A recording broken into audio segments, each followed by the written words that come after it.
लक्ष्मी निवास बीकानेर में United global peace foundation के 1 वर्ष पूर्ण होने के उपलक्ष्य में आयोजित इस प्रेस कॉन्फ्रेंस और आगामी 2 दिनों में United council for ancient wisdom और यूनाइटेड ग्लोबल पीस फाउंडेशन के संयुक्त तत्वाधान में आयोजित HRCR कॉन्फ्रेंस ऑन सर्वे भवन्तु सुखिनः मैं आप सभी महनीय पत्रकार साथियों का हार्दिक अभिनंदन, हार्दिक स्वागत।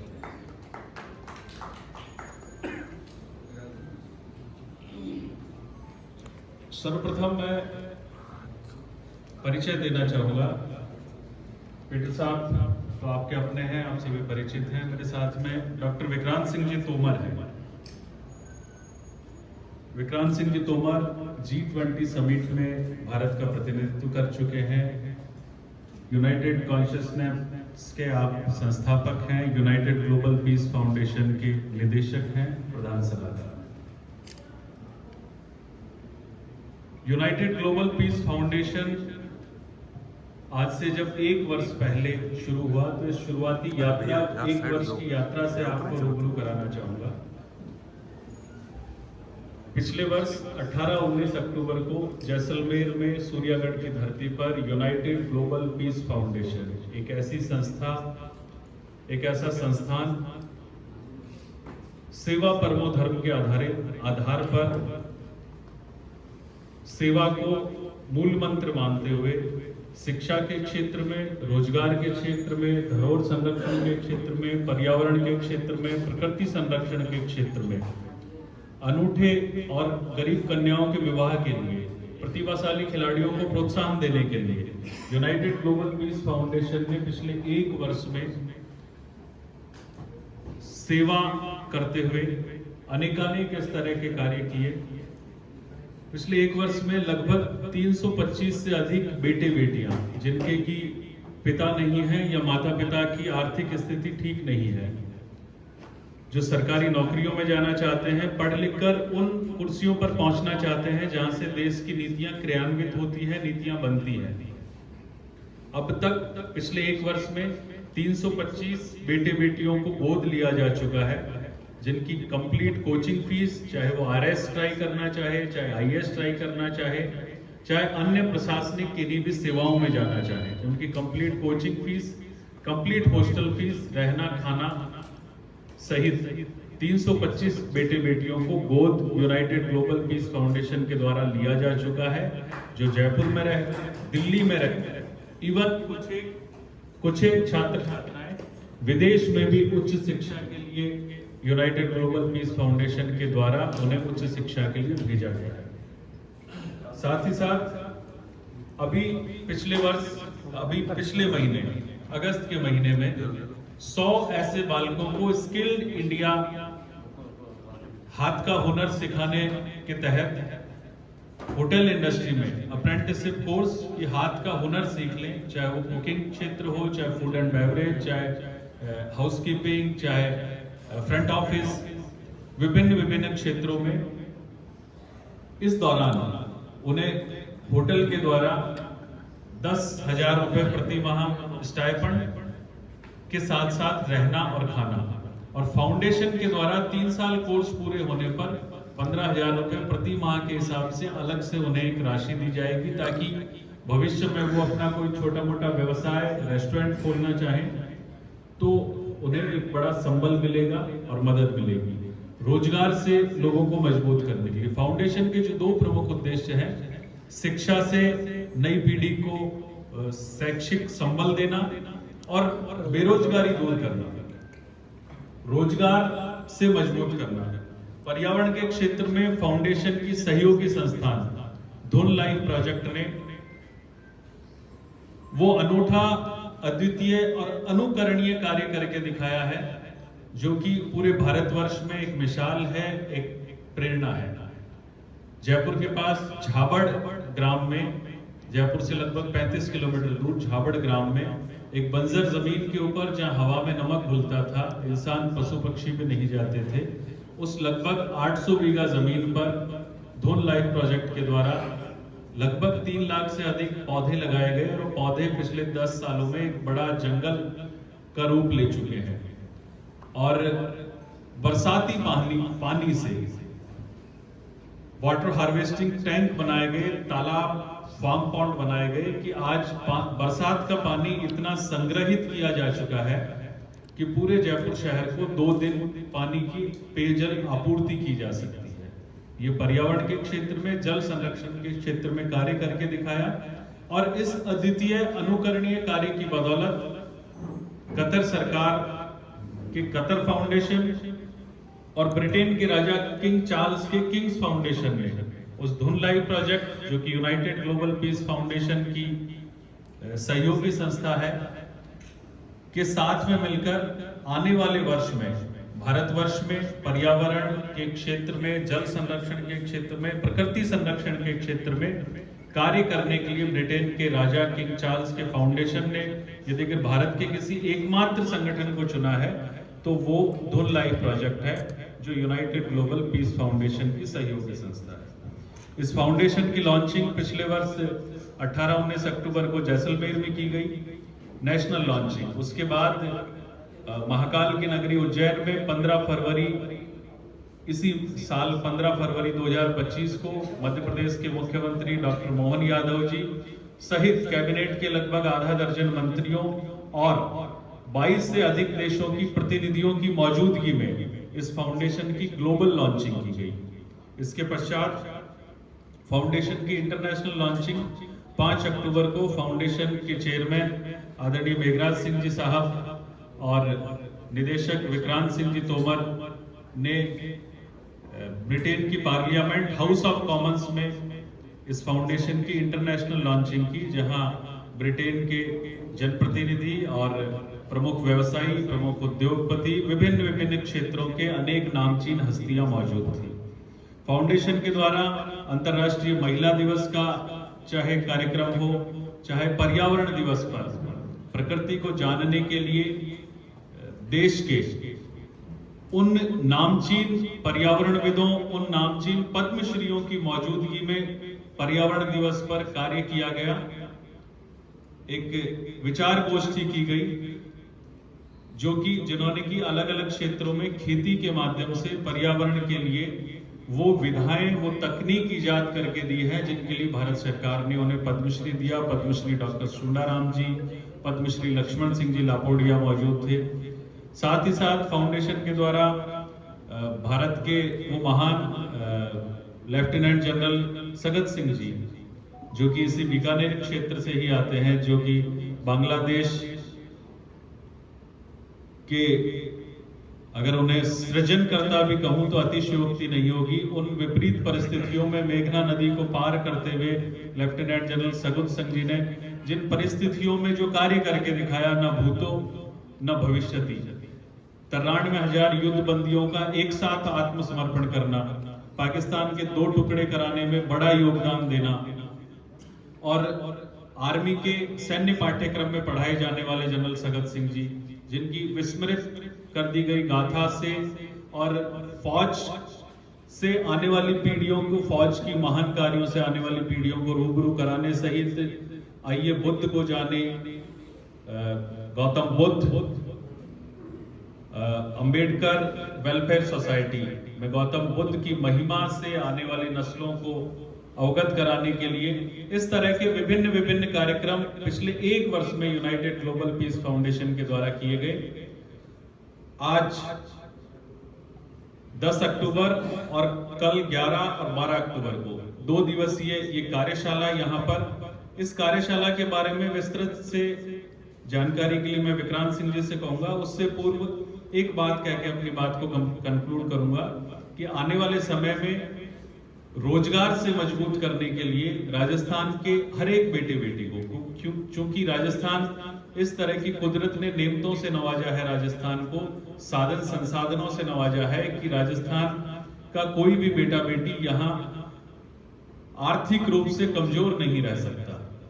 राजस्थान को प्रकृति ने धरती दी है, वनस्पति दी है, जहाँ चंबल क्षेत्र भी है, तो रेत के धोरे भी हैं और कुदरत सूर्य देव की भी बड़ी कृपा रही है। तो आने वाले समय में ऐसी पॉलिसीज बनाई जा रही हैं कि रोजगार से मजबूत करने के लिए उन पॉलिसीज की कल यहाँ लॉन्चिंग की जाएगी। और मैं निवेदन करूंगा आप सभी से कि 13 अक्टूबर को एक बार पुनः 12 बजे यहाँ पे आप सबको आमंत्रित करना चाहेंगे प्रेस कॉन्फ्रेंस के माध्यम से, क्योंकि वो पॉलिसीज बनाकर आने वाले समय में भारत देश के माननीय प्रधानमंत्री जी को सौंपी जाएंगी, जिन पॉलिसीज के बारे में आपके माध्यम से देश के युवाओं, राजस्थान के युवाओं को और देश भर को रूबरू कराने के लिए 13 अक्टूबर को फिर हम एक बार पुनः हाजिर होंगे उन पॉलिसीज पर। कल यहाँ 2 दिन विस्तृत चर्चा और 13 अक्टूबर को उनकी लॉन्चिंग।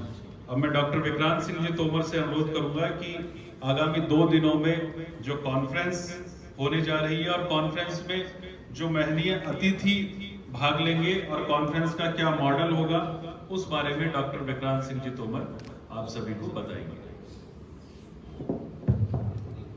धन्यवाद शक्ति सिंह जी। वीरों की भूमि, पुण्य भूमि और मरुभूमि बीकानेर को हमारा प्रणाम।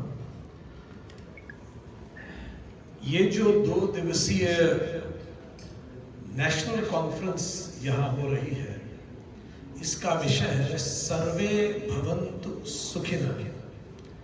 भगवान कृष्ण गीता में कहते हैं कि अर्जुन में सभी भूतों में हो, सभी भारतीयों में नहीं, सभी जीवितों में नहीं, समस्त भूतों में हो।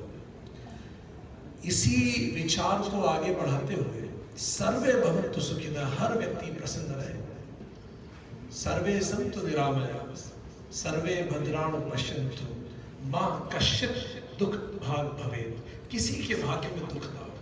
यूनाइटेड नेशंस की ये पंचलाइन है, nobody should be left behind, कोई भी व्यक्ति पीछे न छूटे, मां कश्चित् दुख भाग भवेत्। इसी विचार को आगे बढ़ाते हुए United council for ancient wisdom, जो यूनाइटेड कॉन्शियसनेस, जो एक वैश्विक संस्था है, G20 के दौरान वसुधैव कुटुंबकम, जो G20 की सेंट्रल थीम थी, उसकी कोऑर्डिनेटर रही, और यूनाइटेड ग्लोबल पीस फाउंडेशन, दोनों के संयुक्त तत्वाधान में ये 2 दिवसीय राष्ट्रीय संगोष्ठी आयोजित की गई। इस संगोष्ठी में 4 वर्टिकल के मनीषी, विचारक और विशेषज्ञ आ रहे हैं। पहला, भारत के प्रमुख अकादमिक संस्थानों के, जैसे IIT Mumbai, IIT Indore, MDI, इसके डायरेक्टर्स एंड प्रोफेसर्स आ रहे हैं, जैसे IIM Trichy, IIM Jammu, IIM Bodhgaya, इन सभी IIMs के डायरेक्टर्स बीकानेर की इस भूमि से इंस्पायर्ड होने आ रहे हैं। तो ये तो अकादमिक हो गया। जवाहरलाल नेहरू विश्वविद्यालय JNU, उसकी वाइस चांसलर आ रही है। दूसरा वर्टिकल है शासकीय सेवक। दुनिया का सबसे बड़ा प्रशिक्षण प्रोग्राम जो माननीय प्रधानमंत्री जी के स्वयं के नेतृत्व में है, मिशन कर्मयोगी, उसके मेंबर HR दिल्ली से पधार रहे हैं प्रोफेसर बाल सुब्रमण्यम, और भारतीय फौज, पैरामिलिट्री फोर्सेस, उसके इंस्पेक्टर जनरल, उसके ADG, इस रैंक के बहुत सारे अधिकारी इसमें योगदान देने आ रहे हैं। तीसरा वर्टिकल है लोक समाज सेवा के क्षेत्र में पद्मश्री निवेदिता भिडे जी, जो विवेकानंद केंद्र कन्याकुमारी की ऑल इंडिया वाइस चेयरमैन है। श्री इंदिरा इगस जी, जो इंडोनेशिया से पधार रहे हैं, पद्मश्री हैं। और ऐसे कई NGOs और सिविल सर्विसेज ऑर्गेनाइजेशन के प्रमुख लोग यहाँ रहे हैं। और चौथा, भारत के कॉरपोरेट जगत की सबसे बड़ी हस्तियों में से कुछ, जैसे रिलायंस जियो के chief HR officer, Indigo head HR, ITC head HR, ITC CSR head, Hindalco के हेड HR, ऐसी बहुत सारी भारत की बड़ी बड़ी कंपनीज के हेड HR, चीफ HR यहाँ रहे। तो ये बहुत ही पूरे भारत के विचारकों की एक संगोष्ठी होगी। ये 2 दिन की संगोष्ठी का मुख्य लक्ष्य है इन्वायरमेंट सोशल और गवर्नेंस, वातावरण के बारे में हम बात करेंगे। समाज को और बेहतर कैसे बनाया जाए उस पे बात होगी। गवर्नेंस को कैसे और पारदर्शी किया जाए इस पे चर्चा होगी। फाउंडेशन के चेयरमैन श्री मेघराज सिंह जी की विशेष उपस्थिति रहेगी इस पूरे प्रोग्राम के दौरान। कुछ बुक्स लॉन्च होगी और चूंकि ये पीरों की धरती है, ये संस्कृति की धानी है, आपको जान के खुशी होगी भारतीय संस्कार और भारतीय परंपराओं का मूल जो भारतीय शास्त्र है, 80 कोर्सेज 88 निःशुल्क 80 ऑनलाइन कोर्सेज जो उपनिषद, वेद, रामायण, रामचरितमानस, वेदांत, इन पर आधारित कोर्सेज की लॉन्चिंग यहां होगी, ताकि कोई भी व्यक्ति इस भारत भूमि का अगर भारतीय शास्त्रों को सीखना चाहे तो वो उनसे प्रेरित हो सकता है। तो ये 2 दिन की पूरी संगोष्ठी होगी और इस संगोष्ठी के हमने आपको उद्देश्य बताए, एनवायरमेंट, सर्विस एंड गवर्नेंस पे चर्चा होगी। तो ये यूनाइटेड ग्लोबल पीस फाउंडेशन और United council for ancient wisdom के इस तत्वाधान पे है।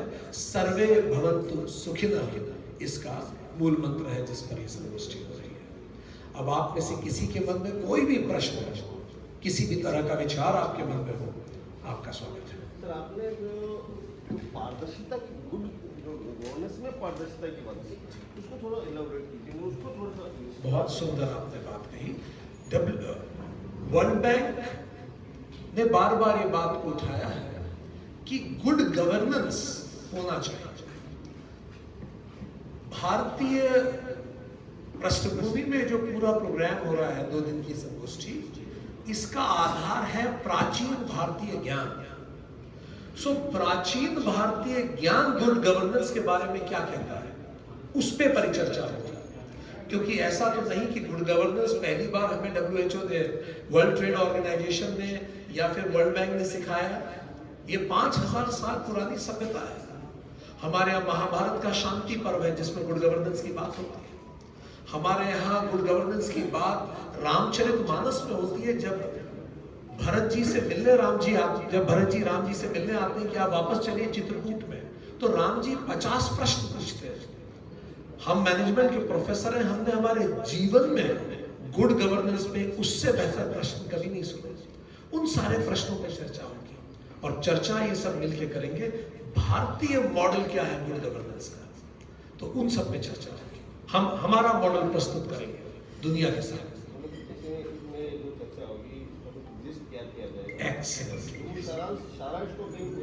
बहुत अच्छा प्रश्न है। क्या नाम है आपका? श्याम जी, आपने नाम अनुकूल प्रश्न पूछा है। श्री कृष्ण विचारक है, विशेषज्ञ भी हैं। ये 2 दिन की संगोष्ठी की पूरी रिपोर्ट बनेगी। हर प्रेजेंटेशन जो यहाँ दिया जाएगा, ये आदि शंकराचार्य के दर्शन पे है संगोष्ठी। प्रथम दिवस है मनन। आदि शंकराचार्य कहते हैं ज्ञान प्राप्ति के लिए 3 चीजें जरूरी है। पहला श्रवण सुनिए, फिर मनन विचार कीजिए, फिर निदिध्यासन उसको व्यवहार में अपनाइए। तो पहला दिन केवल श्रवण है, सुबह से शाम तक डिस्कोर्सेस होंगे। दूसरा दिन मनन है, डिस्कशंस होंगे, डायलॉग्स होंगे। और निदिध्यासन व्यवहार में अपनाना, ये सब अपने अपने क्षेत्रों के दिग्गज हैं जो यहाँ से सीखेंगे, जाके अपने व्यवहार में अपने अपने क्षेत्रों में जरूर अपनाएंगे। तो इस पर पूरी एक रिपोर्ट बनेगी और भारत सरकार को हम ये रिपोर्ट सबमिट करेंगे। 11-12 की संगोष्ठी है और 12 तारीख को शाम को 4 बजे संगोष्ठी का समापन होगा। 13 तारीख को डिपार्चर है। 13 तारीख को सुबह, जैसा माननीय शक्ति सिंह जी ने बताया, 13 तारीख की सुबह 12 बजे हम आपको भी उसकी रिपोर्ट प्रस्तुत करेंगे कि क्या हुआ 2 दिन। तो फिर से एक प्रेस कॉन्फ्रेंस आयोजित है, आप सब सादर आमंत्रित है उसमें। 13 तारीख को 12 बजे। क्या उत्तर दिया? 13 तारीख को ये जो रिपोर्ट सौंपेंगे, जैसा शक्ति सिंह जी बता रहे थे कि वो पॉलिसी लागू होगी, पीएम मोदी को सौंपी जाएगी। क्या आपको लगता है कि 2 दिनों में इतना बड़ा निर्णय हो जाएगा कि पॉलिसी पीएम मोदी तक को सौंपी जाएगी? बहुत अच्छा प्रश्न है। 2 प्रमुख विचार फाउंडेशन यहाँ प्रस्तुत कर रहा है। यूनाइटेड ग्लोबल पीस फाउंडेशन में श्री मेघराज जी के विजन को मूर्त रूप बनाते हुए 2 प्रमुख प्रपोजल बनाए हैं। पहला प्रपोजल है कि ये जमीन चूंकि सूर्य देवता से इतनी ब्लेस्ड है, तो कैसे सोलर ऊर्जा का यूज करते हुए रोजगार को और आर्थिक समृद्धि को मजबूत किया जा सकता है, उसका पूरा एक प्रपोजल है। दूसरा प्रपोजल है कि ये जमीन टूरिज्म से भी ब्लेस्ड है, और ये दोनों प्रपोजल का मूल मेघराज जी का ही विचार और विजन है। उसको केवल शाब्दिक रूप में यहां रखा जाएगा। अब इतने विचार पूरे देश से आ रहे हैं कि उसमें दूसरा प्रपोजल है कि कैसे टूरिज्म सेक्टर में रोजगार जनरेट किया जा सकता है, क्या और ज्यादा।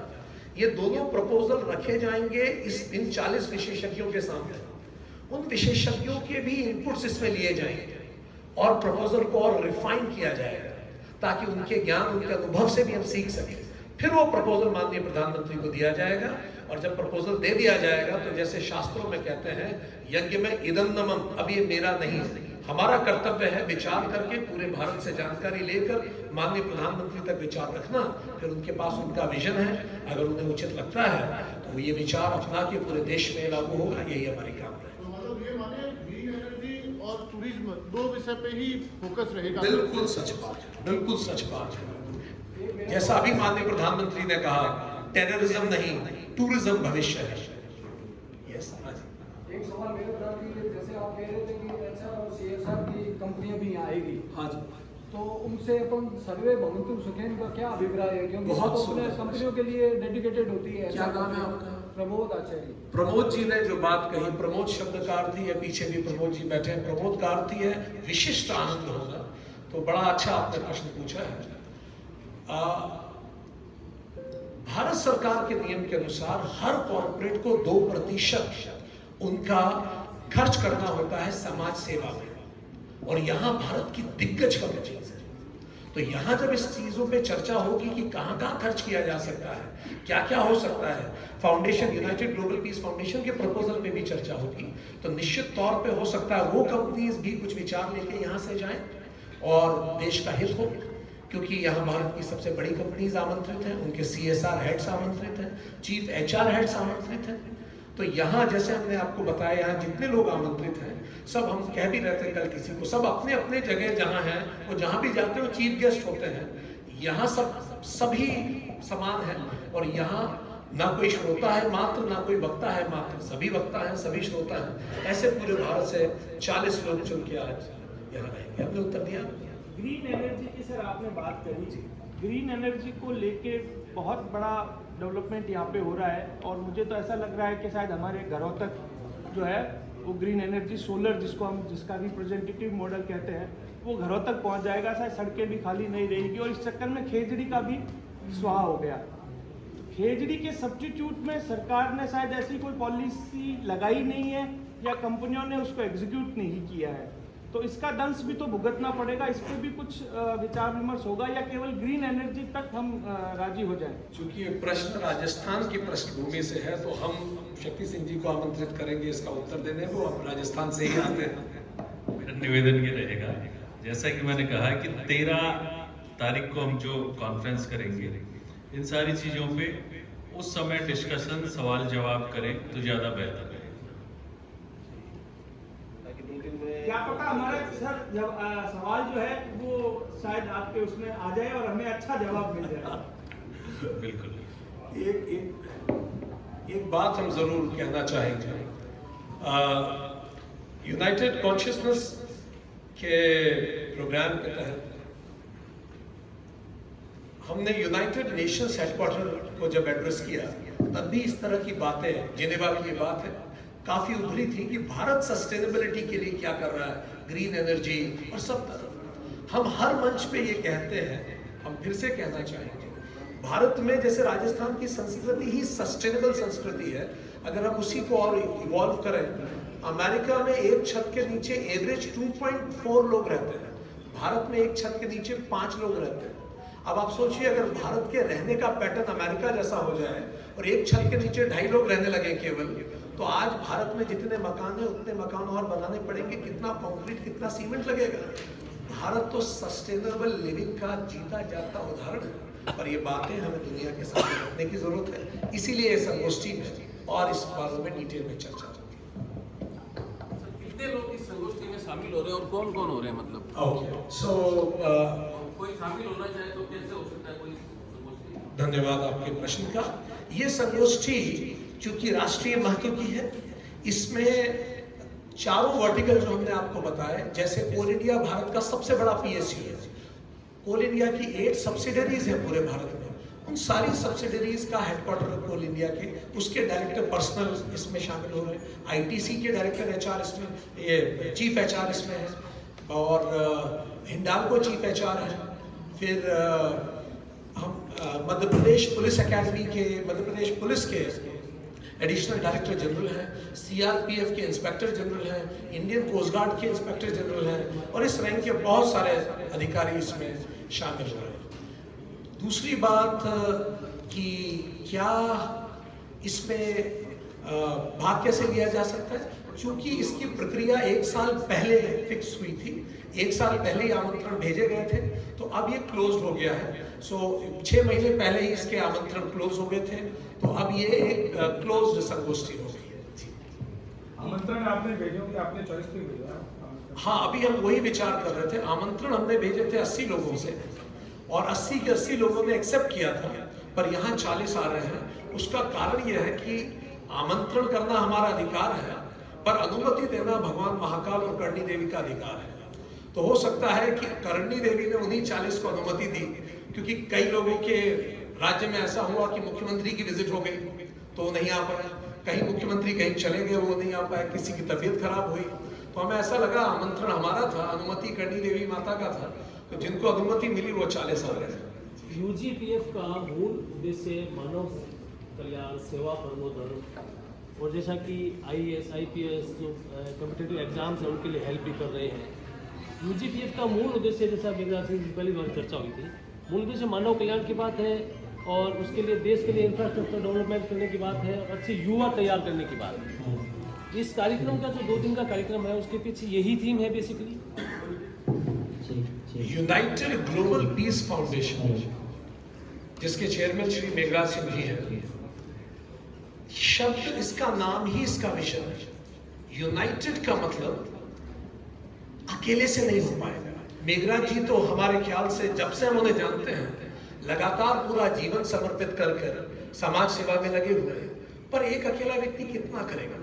सो यूनाइटेड का मतलब पूरी दुनिया से वो शक्तियां एकत्रित हो जो समाज सेवा में कार्य करना चाहती हैं, मिल के प्रयास करती। ग्लोबल का तात्पर्य ये किसी जाति, धर्म, लिंग, वर्ण के लिए ही नहीं है, ये वैश्विक है।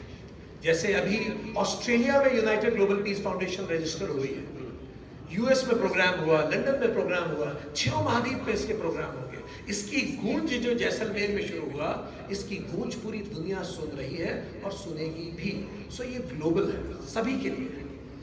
पीस इसका लक्ष्य है, शांति और प्रसन्नता जीवन के हर लक्ष्य का अंतिम लक्ष्य है। तो हर वो चीज जो शांति को प्रमोट करती है, जैसे रोजगार, जैसे शिक्षा, जैसे स्वावलंबन, उन सब चीजों पे कार्य किया जा रहा है। और मानसिक स्वास्थ्य पे एक बहुत बड़ा program united global peace foundation शुरू करने जा रही है, क्योंकि मानसिक स्वास्थ्य अब एक बहुत बड़ी समस्या बन गया है दुनिया के लिए।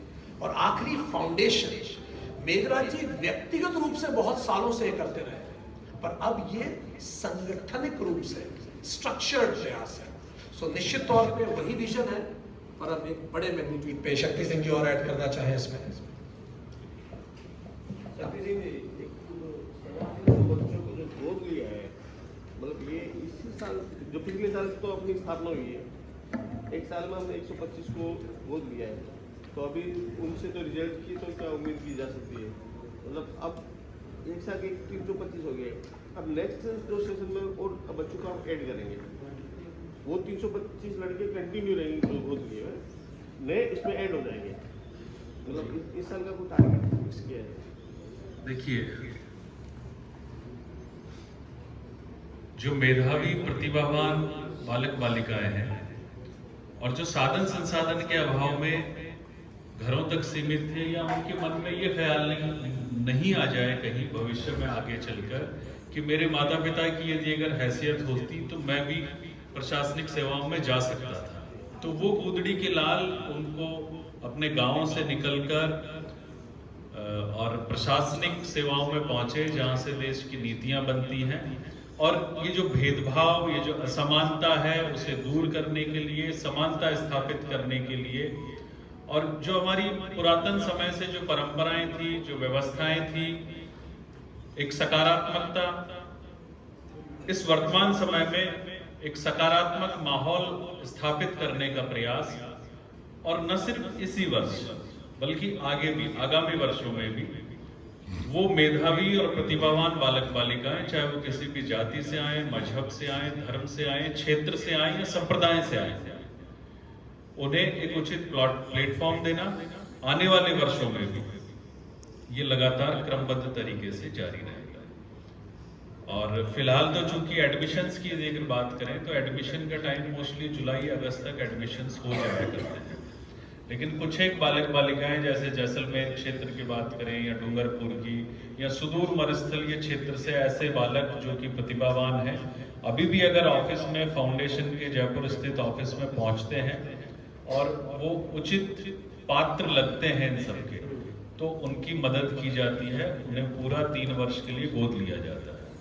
और बात करें इसकी, जो आपने कहा है कि रिजल्ट लेट आएगा, इस समय इस वायुमंडल में, नभमंडल में एक ऐसे माहौल का, चूंकि देश हमें देता है सब कुछ, हम भी तो कुछ वापस देना सीखें, तो एक ऐसा सकारात्मक माहौल स्थापित करने का एक ये प्रयास है कि आने वाले 10 साल बाद यदि अगर वो बालक बालिकाएं उनमें से यदि अगर कुछ प्रशासनिक सेवाओं में पहुंचते हैं या प्रशासनिक सेवाओं में नहीं पहुंचकर अन्य किसी नौकरियों में भी पहुंचते हैं, या यदि अगर नहीं भी पहुंच पाए किन्हीं कारणवश, तो उनके मन में ये आभास, ये एहसास एक दूसरे के हाथ थामने का कि मेरी मदद विपरीत परिस्थितियों में ऐसे एक व्यक्ति ने की, जिनके एक ऐसे फाउंडेशन ने की, एक ऐसे संगठन ने की जिन्हें हम व्यक्तिगत तौर पे नहीं जानते थे या वो हमें नहीं जानते थे। तो हम भी ऐसे दौर में, जो पुरातन समय में जो हमारी व्यवस्थाएं थी, एक दूसरे का हाथ थामने की। व्हाट्सएप पर एक मीम चलता है कि यदि अगर आगे बढ़ाना है समाज को, समाज से मतलब कोई एक जाति विशेष नहीं होती, समाज से मतलब वो सोसाइटी जहां हम रहते हैं। समाज को आगे बढ़ाना है तो टांग पकड़कर नीचे खींचने की बजाय हाथ पकड़कर ऊपर खींचिए। इसी प्रयास का नाम है फाउंडेशन। ये बदस्तूर ईश्वरीय कृपा रही और साथ सहयोग रहा तो निश्चित रूप से और अधिक परवान और अधिक आगे मदद के लिए सेवा परमो धर्म को अपना मूल नारा मानते हुए कार्य बदस्तूर जारी रहेगा।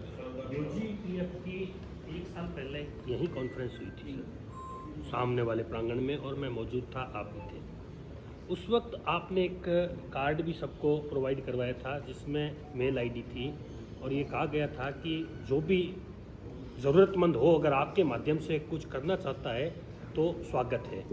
तो वो कार्ड जो मैंने जब ये बात पेपर में भी लिखी, चैनल्स में भी चली और लोगों को मैंने पर्सनली बताया, मेरी एक बहुत अच्छी फाउंडेशन है जो यहाँ पर इस तरह से काम कर रही है, और अगर आपको ज़रूरत है तो इसमें आप प्रयास कीजिए। तो सर हुआ ये कि मैंने उनको जब आपका कार्ड, ये मेल आईडी वगैरह दी, तो उन्होंने उसमें ट्राई की, लेकिन वो उसमें कुछ ज़्यादा, केवल इसमें आपकी इन्फॉर्मेशन के अलावा कुछ भी उसमें नहीं था। एक दूसरा, फिर मैंने कहा अच्छा कोई बात नहीं, अगर ऐसा नहीं है तो मैंने आपके जो आपका शक्ति सिंह जी आपका नाम है, तो मैंने आपके नंबर भी दिए, तो फ़ोन किया तो फ़ोन पर भी रिप्लाई नहीं आया। मैंने अपने साथी लोगों से बात कही तो उन्होंने हंस के कहा कि शक्ति सिंह जी कोई आपका फ़ोन उठाएंगे, तो वो थोड़ा सा मुझे लगा कि ये क्या बात हुई। उसके बाद मैंने फ़ोन भी नहीं किया। और तो सर ये जो आप कह रहे हो कि जो बच्चों को आपने गोद लिया है, तो फिर ये कैसे संभव हुआ कि इतने बच्चों को, जबकि मैंने जिस प्रोसेस से निकला मैं और मैंने प्रयोग किया उसमें तो मुझे असफलता लगी, थोड़ा इस पर बताइए। अच्छा, सबसे पहले एक निवेदन करूं कि वो जो प्रेस कॉन्फ्रेंस थी वो 1 साल पहले नहीं थी, वो 3 महीने पहले थी यहाँ पे, एक बात। और दूसरी बात, इस आपने कहा कि हमने अखबार के माध्यम से इन चीज़ों को सार्वजनिक किया और फाउंडेशन की वेबसाइट से कोई संतुष्टिप्रद जवाब नहीं मिला। तो वेबसाइट किन्हीं कारणों से अंडर प्रोसेस थी, एक बात। जो वेबसाइट अभी पूर्ण तरीके से कार्य करने लगी, तीसरा जो आपने व्यक्तिगत मुझसे कहा है कि मैंने फोन नहीं उठाया, तो हो सकता है ये मेरी मानवीय भूल हो कि मैं फोन अटेंड नहीं कर पाया और रिप्लाई नहीं दे पाया। लेकिन ये फाउंडेशन का जो हमारा ब्रोशर है उसमें फाउंडेशन के ऑफिशियल नंबर दिए हुए हैं, एक बात। दूसरी बात, इस बीकानेर क्षेत्र की बात करें, आपने आपके माध्यम से जब अखबार में सार्वजनिक रूप से इसे पब्लिश किया गया तो बीकानेर क्षेत्र से ऐसे होनहार प्रतिभावान खिलाड़ी भी हमारे पास में पहुंचे। एक बालक पहुंचा, नाम तिवाड़ी बच्चा था कोई, उनके मदर फादर उन्हें लेके नहीं पहुंचे, टेलीफोनिक मुझे ही उन्होंने कॉल किया। उस बालक को फाउंडेशन के द्वारा खेलने के लिए किसी एक देश में भेजा गया, चीन के किसी एक देश में, चीन के किसी एक कंट्री, चीन के किसी एक शहर में। और वो बालक जब वापस खेलने के पश्चात यहाँ आया तो उस गेम में कांस्य पदक जीत कर आया। जीत के आने के साथ ही फाउंडेशन के ऑफिस अपने माता पिता के साथ भी आके मिला और अपनी ये फाउंडेशन के वीडियोस के माध्यम से फाउंडेशन में आके उसने अपील की। वो हमारे फाउंडेशन की सोशल मीडिया पर आपको मिल भी जाएगा कि इस फाउंडेशन की बदौलत में वहां जाके पहुंचा और इस खेल में जीत के आया। इसके अलावा ऐसे कई सारे बालक बालिकाएं फाउंडेशन के द्वारा आरएस की कोचिंग के लिए पहुंचे। लगभग 10 के आसपास बालक बालिकाएं, जिनमें से एक बालिका ऑलरेडी प्री का एग्जाम दे चुकी थी, लेकिन उनकी फाइनेंशियल कंडीशन ठीक नहीं थी। वो जब ऑफिस आके पहुंचे फाउंडेशन के तो उनसे पूछा गया कि आप कैसे आके पहुंचे। हम बोले हमें समाचार पत्रों के माध्यम से सूचना मिली कि यूनाइटेड ग्लोबल पीस फाउंडेशन है और हमारे पास नंबर भी नहीं थे फाउंडेशन के, लेकिन हमें किसी बीकानेर के अमुक व्यक्ति ने बताया और हमने आपको ही फोन किया, उन्होंने भी मुझे ही फोन किया था। और प्री हमारा एग्जाम क्लियर हो चुका। मेंस के लिए हमारी फाइनेंशियल कंडीशन ठीक नहीं है, पिताजी की मृत्यु हो चुकी है और इतने परसेंटेज हमारी पढ़ाई में, अगर यहाँ से मदद मिल जाए तो हमारा रहने की व्यवस्था और कोचिंग फीस की व्यवस्था। उनमें से एक बालिका ने अभी मेंस भी क्लियर कर लिया। तो हो सकता है कुछ एक जगह एकाधी मानवीय भूल रही हो, लेकिन यहाँ आपके समाचार पत्रों के माध्यम से और एक और बालक आया जिसने की होटल लाइन लाई कि मुझे रोजगार की आवश्यकता है और फादर की फाइनेंशियल कंडीशन ठीक नहीं है, पिताजी की मृत्यु हो चुकी है, झोंपड़े में रहते हैं, मेरा बड़ा भाई कंडक्टरी करता है बस में और उसे मेहनताना बहुत थोड़ा सा 4-5-6 हज़ार रुपए मिलते हैं, हमारी घर की आर्थिक स्थिति ठीक नहीं है। उस बच्चे को भी सूर्यागढ़ जैसलमेर में रोजगार के लिए, अप्रेंटिसशिप के लिए भेजा जा चुका है। आंकड़े अभी तक के, परसों के दिन आंकड़े भी सार्वजनिक कर देंगे क्षेत्र वाइज और उस सारे हिसाब से। शक्ति जी, जो फाउंडेशन है यूनाइटेड ग्लोबल पीस फाउंडेशन, जैसा अभी आपने भी बताया और मैंने भी रिव्यू किया, उसके 5-6 उद्देश्य। उसमें एक उद्देश्य मैंने देखा गोरक्षा को लेके, गोरक्षा गौ सेवा। तो आप व्यक्तिगत तौर पे भी ओरण बचाओ, गोचर बचाओ अभियान में लगे रहते हैं, तो एक ट्रस्टेड फाउंडेशन बीकानेर में भी ऐसा मूवमेंट चल रहा है। तो चूंकि आपका फाउंडेशन बहुत ट्रस्टेड है और जैसा आपने बताया और मैंने भी रिव्यू किया और बीकानेर में आप लगातार सक्रिय है आपका फाउंडेशन, तो उस नाते एक बीकानेरी के नाते मैं आपसे एक गुजारिश करूंगा आपके चेयरपर्सन तक ये बात पहुंचे कि इस फाउंडेशन को उस गोचर बचाओ, ओरण बचाओ मूवमेंट से भी जोड़े जाए। कहाँ पे चल रहा है सर? बीकानेर पे चल रहा है। ठीक है, तो इसमें ओरण बचाने के लिए एक आंदोलन चल रहा है। आंदोलन नहीं सर, मास्टर प्लान में लिया गया है। बीडीए के मास्टर प्लान में बीडीए के मास्टर प्लान में आप इसकी डिटेल बताना पूरी, जितनी हर संभव मदद होगी, यहाँ वहाँ अवेलेबल रहना, उसके लिए खड़े रहना, आंदोलन करना या मदद करना, उसके लिए अवेलेबल है। जरूरत पड़ी तो इन्हीं 2-3 दिनों में हाजिर भी हो सकते हैं। आपके फाउंडेशन का उद्देश्य में से एक उद्देश्य है गोरक्षा और गौ सेवा, तो जुड़ा हुआ है, प्रकृति और पर्यावरण से भी जुड़ा हुआ है। तो आपके फाउंडेशन का मोटो भी हो जाएगा, अगर बीकानेर में गौचर को लेकर भी एक मूवमेंट को समर्थन मिलेगा, आपका फाउंडेशन। अभी कॉन्फ्रेंस के बाद में आप पूरी डिटेल बता देना, अवेलेबल रहेगी।